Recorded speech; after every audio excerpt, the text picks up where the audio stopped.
Alrighty, welcome everybody. Friday post-practice press conference and an all-star cast. We're pressed for time, so I'll make my role very short. I'll direct a question to Cam and Michael, and then I'll open it straight up to the press in the room. So let's go.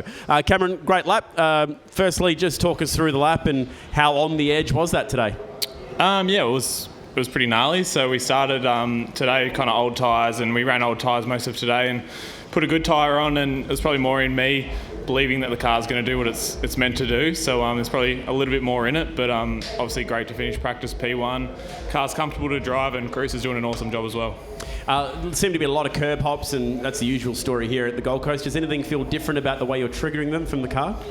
Not really. So I haven't actually triggered any yet. So maybe I need to try a bit harder and go a bit quicker through the curbs. But the car's been really good through the curbs, which kind of helps. I've had cars in the past here which haven't been good over the curbs, and it obviously gets you out of sync, and then that's when you get the curb hops. So pretty lucky to roll the car out as good as it has been, and hopefully we can make it a little bit better. All right, great job. We'll take it over to Michael.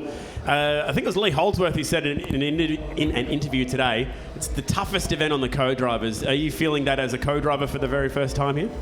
It's funny, it's a pretty popular question, but this is the easiest it's ever been, in my opinion, turning up. You go from being in the most high-pressure scenario, you've got to qualify, try to put the car up as front as you can, where, I don't know if Garth agrees, but it's pretty laid back. Or don't you think? Like, honestly, co-driver role is easier than the main driver role, I think, honestly.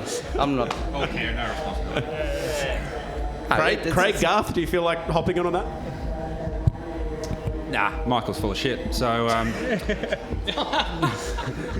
You do all the setup. no, yeah, I think I agree, to be honest. But I think three of us are ex-full-time, so we've all got a few miles on the belt. But if you're coming here as a rookie to the Gold Coast and you get half an hour, which turned into what's that, 15, 16 laps, you'd be nervous going to sleep tonight knowing you're probably going to start the race tomorrow. But no, I'll sleep well.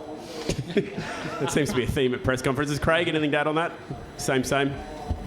Yeah, pretty much the same. Like I'd love to do more miles, but yeah, like it's a great track, and as Cam said, you just grow with confidence every lap you do, because you got to make sure the car's going to brake in the same spot where you like, actually turn the wheel and it's going to rotate for you, and you don't hit the wall.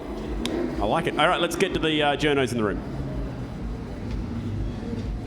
Cam, what would it mean to you to win this weekend, given what happened at Bathurst a couple of weeks ago, and how has it been the last couple of weeks? How long did it take you to get over what happened, I guess?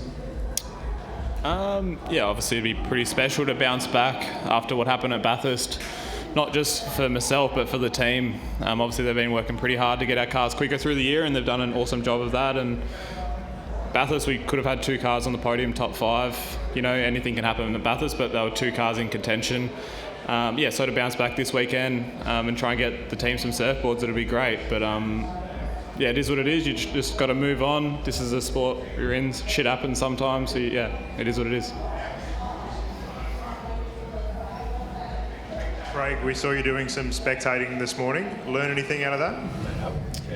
You only caught me out of the four of us, so we did learn a lot. So that was all good. We went down and had a look. Like, obviously we're going to talk about curb strikes and everything else. Just got to make sure that you know what the limit is. I think we all pretty much now know what the limit is. So it's it was good to see. Craig, sorry to interrupt there, Steph. I just want to get one more comment there. You can go again, Steph.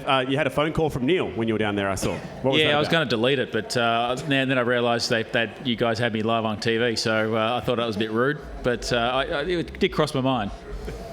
So, Jamie, did you go and have a look somewhere as well? Yeah, I did. Yeah, went and had a look, and the summary was we're going to welcome the controlled damper next year. Yeah. Are you pushing that on the commission? Yeah. New commissioner. Yeah. Jamie, on the Supercars Commission, congratulations. Thanks, mate. Thank you. Mate, what does this mean sort of long-term driving-wise? I mean, does this mean you're going to wind down your driving, or are you looking at I'm contract to the end of next year, so I'm fully committed to the end of next year. I'm not sure what's going to happen from there on in, but just don't want to get to the end and have no other involvement in the sport. So just trying to kind of set myself up. I'm a proud shareholder of Triple Eight, and now I'm a commission member for the next 24 months. So looking forward to the role. I've just signed myself up for months of hard work, but fingers crossed we can do good things for the sport. Guys, given that this is the most curb-heavy track on the calendar, is anyone noticing a particular difference at this track more than others going to linear spring compared to twin springs in previous years, given that all of you were pretty much full-time drivers last year, or currently are? The car's so different to last year, especially with the aero. So you'd have to compare. You'd have to come in, put twins in, and go again to really get a full comparison. So it's very difficult to do back to back when so many other changes have been made over the last 12 months. My car probably feels the best it's been at this place. Obviously, you take the aero and everything else out of it, but the car is probably the best it's been over the curbs, and it's the first time ever that it actually rewards you putting the faith in the car that's actually going to do its job. So if that's the linear springs or what we've done with the dampers or the geometry, it's probably a mixture, but I think our car has definitely made an improvement over the bumps and curbs. Jamie, Cam and Shane, can you just run us through that bizarre sort of water incident in the practice session? It was a bit strange. Yeah, I got to the bottom. It was Greg Murphy was having a bath in one of the high rises and emptied it out, and that was the end of that. Very inconsiderate of him.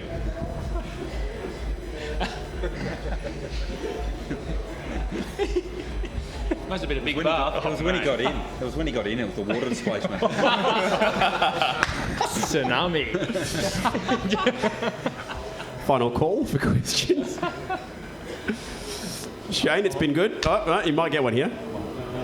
Shane. Hi, how are you?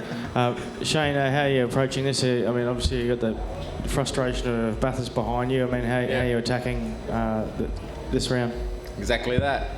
Flat out.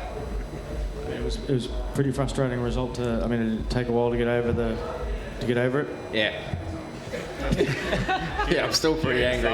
I'm sure everyone's angry. It's pretty disappointing for the sport what they did, and 150 grand, get a trophy. And on that note, we'll have a driver's briefing.